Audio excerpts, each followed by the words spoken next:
Wow, what a brilliant game. Man United 9, Southampton nil. Welcome to United Chokros. This is me, DV, and what a staggering display by our team. Yes, Southampton did go 10 men down under 90 seconds, but to score that many goals and take the advantage is simply amazing. Not a lot of teams would have done that. What most teams would have done is score 4 goals in that first half, then maybe shut down the defense, pass the ball between themselves, maybe score a goal or two and end the game. But Man United were in a devastating mode, scoring nine freaking goals, and everyone was involved. What a superb display. Now, a lot of players had put in a shift and got wonderful, amazing displays. Luke Shaw being one of the top players. The first half he was superb. 2 assists. The first one putting in right in that area where Man Utd could come in and score that goal. Now here's the thing. When you are playing a team who is already 10 men down under 2 minutes, it's very important to score the first goal because, as the game progresses, if you are unable to break down the defense, the opposition will go growing strong. They will start believing in themselves. They will start believing that they can go ahead and get a point out of this game. They will start to defend well together as a team. And it is very important to get the first goal and then the second goal because that would actually seal the game off. And that's what we did. 25 minutes into the game, we were 2-0 up. And then that beautiful cross of Shaw. What a peach of an assist. That for me is the cross of the season. Right on top of Cavani's head. He just had to place it on the top right hand side corner. And how well did he do that? What an amazing display by Luke Shaw. One of my favorite players. That's why I love him. And a lot of people think that his game has been raised because of arrival of Alex Telles. I don't think so. He's been equally good last season as well. You remember after the lockdown when games began, we were so good because Luke Shaw was ever present in that back line. The moment Luke Shaw got injured, we started dropping points. We lost that FA Cup game against Chelsea. We lost that Europa League semi-final against Sevilla. So you see the difference when Luke Shaw plays and when he doesn't play. Let's not go too far back. Just a week back against Sheffield United, Telles played for Luke Shaw and look at the result. I'm sure if Luke Shaw would have played, the result would have been a better one. We might have got a point or maybe even 3 points. I'm not saying Telles is bad, but Shaw is completely on another level right now. Equal appreciation goes to Man Utd. For a lot of people, he was man of the match last night. Amazing display to get an assist, score a goal, and brilliant defensive work. There's no question about his defensive duties. He's one of the best defensive right backs in the country. But that tackle of Danny Ings, what an amazing tackle. World class defensive duties right at the back whenever when required, and then going forward equally well, improving that aspect of the game for which he had received a lot of criticism. To go ahead and score that goal and provide an assist as well. All round display from Man Utd, and for a lot of people he was man of the match. I remember during the match I was having a conversation with AB and he said, DV, I know Luke Shaw is your favorite player and he's done really well, 2 assists, but for me Man Utd is the man of the match. And yes, he is right. For a lot of people he is the man of the match because the way he played, this is one of the best performances of Man Utd. Now equal appreciation needs to go to Martial. I've been critical of him past couple of games, couple of videos because he's been a complete mixed bag. He's been world class some games and then he's come out and had an average performance. He's not fulfilled his potential, his capabilities. There's no doubting his talent. He's right up there with some top players, but the consistency level needs to improve. His commitment level is always questionable. At times he's very lazy coming back and helping out defenders. Even while going forward, he's very lazy. He can do a lot better if he improves his commitment level. The consistency level needs to improve as well. Same is with Rashford. Had an okay game, not so brilliant but not bad as well. He did his job, scored that very important goal. But yes, again, all in all, everyone played equally well. That goal Martial scored when he took off the chest, controlled it and banged it on the top left hand corner. not a lot of strikers could do, and that's what's so good about Martial. I have always said there's no doubting his talent and ability. He needs to do this consistently like he did last season. He had around 23-24 goals. He needs to produce that every season, and I have said this, there is no doubting his talent. He can do it. Only thing is his commitment level, determination has to improve. So apart from that, lastly, I want to talk about my man of the match. For me, man of the match was Scott McTominay.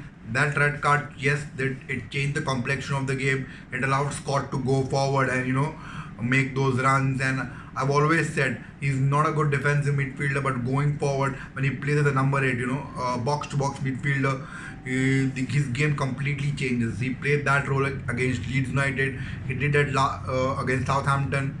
His distribution was superb. Going forward, driving the ball forward, he was so amazing.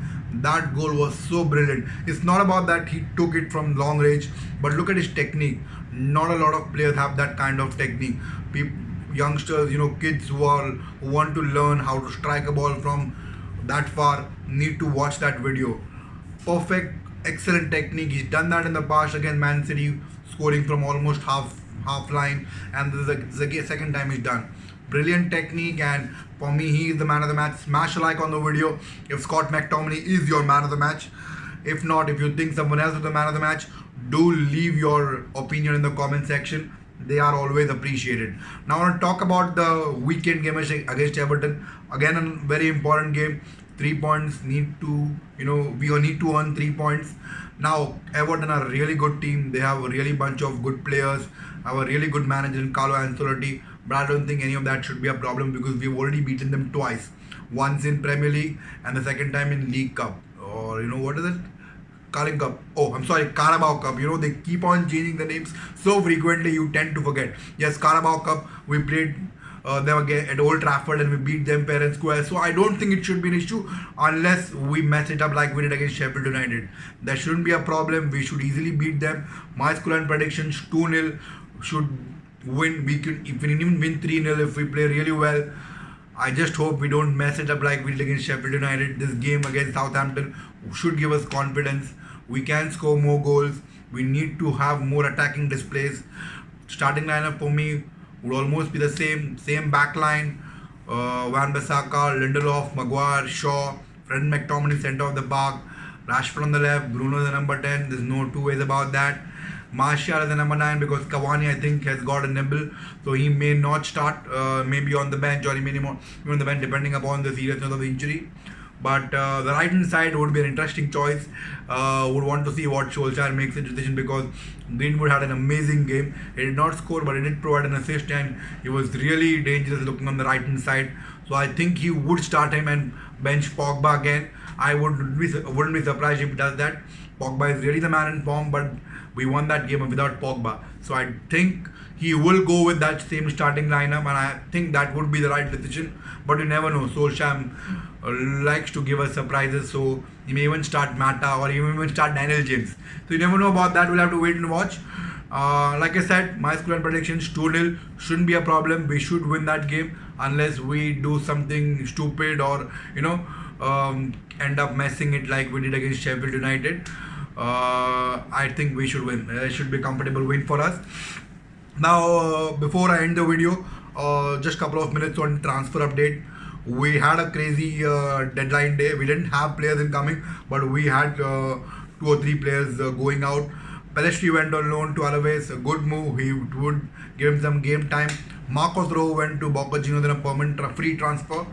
I wish him all the best. It wasn't going good for him at United. Wasn't getting the game time. Wasn't even getting a minute of game time. He hasn't played any games under Solskjaer. So it's a good move for him. He's been a hit and miss for us. Not been a world-class defender, but I remember the season where he won the Europa League. He was at his best. That was his best season. He was influential in us winning that Europa League defensively. Him and Jones had one of the best seasons that year. So yes, he had moments with United, and I wish him all the luck. He still has a lot of games in him left with him. If he keeps his injuries at bay, he can really turn up for Boca Juniors and have a good career. Apart from that, yes, Lingard did go on loan to West United, and boy, oh boy, what a move that was. First game he plays and scores 2 goals. I really, want best for Jesse the way he's had his past year and a half, going through a bad patch or not good on the field, problems off field with his family and everything. So he deserves this.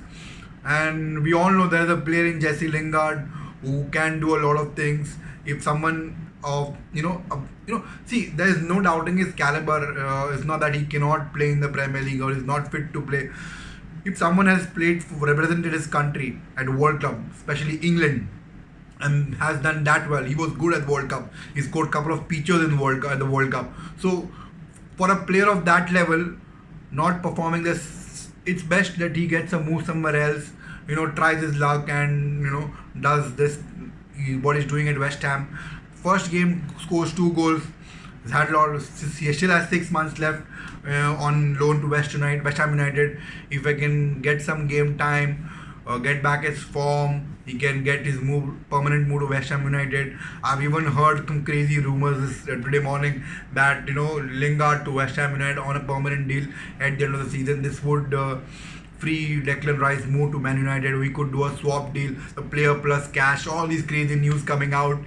There's a lot of time from now till the end of the season. So May 2021, a lot of time left. Anything could happen. Now, since I've been talking about May 2021, let's get in some transfer update. Upamecano to United looks like out of question because a lot of other clubs are in for him and United don't want competition. They would rather focus on signing someone else, and I think Kounde is on their top list. I don't know whether it's a good move or not, but we'll only have to wait and watch. So Jules Kounde is on a priority list for United. Again, a lot of things can change between now and May. So we'll have to again wait and watch on that. Transfer target priority for United has always been Jadon Sancho, Jack Grealish and Declan Rice. These 3 players are transfer targets for United. Don't know if we can get all 3 of them, but from what I'm hearing is United are switching their priority from Sancho to Haaland. Now Haaland is again going to be a dream if they want to sign him this season because his transfer release clause only gets activated in May of 2022. So it's still a year and a half to go. If United want to sign him in the summer, they will have to pay somewhere around 100 million and Dortmund won't let him go that easily. So that looks to be a difficult move. Now, the thing about Jadon Sancho is Dortmund are in a bit of a soup here. They didn't sell him this last season, and United think they are now now have an upper hand on this. Dortmund are ready to reduce the fee by another 20 million, but I don't think either United or any club would pay 100 million for Sancho because they now know Dortmund have to balance off their books, so they will negotiate, and any club who goes for Sancho may get a bargain deal. Again, for me, if you ask me if United wanted a right winger desperately, I don't think it is a good decision to wait, for another season because if we would have bought a right winger and a centre back, we would have been in a better position in terms of points. We would have not. I'm saying that the 2 players would have won at the title, but in terms of getting points, we would have been in a much better position. So it's not worth saving 20-30 millions if we have to drop certain points in a particular season. Again, as I said, a lot of time left between now and the end of the season. Anything can happen. We will have to wait and watch on that. If United do end up signing all the 3 players, it would be a title winning team, but I don't think that's possibility. If we can at least sign 2 players and a centre back, that would be a really good transfer window. Also, United looking to bring in a right back as a cover for Van Bissaka to give him some competition. Max Aarons is on transfer priority along with Kieran Trippier. Anything can happen. So I'll keep on giving you update on this as the season progresses and as we come towards the end of the season. In terms of the season, a lot of games still to go. We have got to play the FA Cup. We've got to play the Europa League. A lot of things can happen. This has been a very weird season. Again, last night Liverpool dropped points to Brighton at home. They hadn't lost a game, I think 60-70 games. They were unbeaten, and I think 80 games, I think it was. Yeah. At Anfield, unbeaten was like a fortress for them. And then suddenly they lose 2 back-to-back games at Anfield against Burnley and Brighton. You don't expect them to do that. But yes, that has happened. So anything can happen this season. We'll have to wait and watch. I only hope it's positive for us and negative for other teams. I'll see you after the Everton game. I'll do the post-match thing. I only hope that it's a positive one, because after the 9-0 win, I don't think there should be any reason for us to lose that game. We should comfortably win that game. Thank you very much, guys, for watching the video. Please do subscribe to our channel if you're new, and don't forget to turn the bell icon on the right hand side of your screen to get the latest notification. Do let me know your opinion in the comment section. Please guys, it's always appreciated, and I like interacting with you people. So do comment and let me know your opinion. I'll see you after the Everton game. Thank you very much, and you guys take care of yourselves. Bye for now.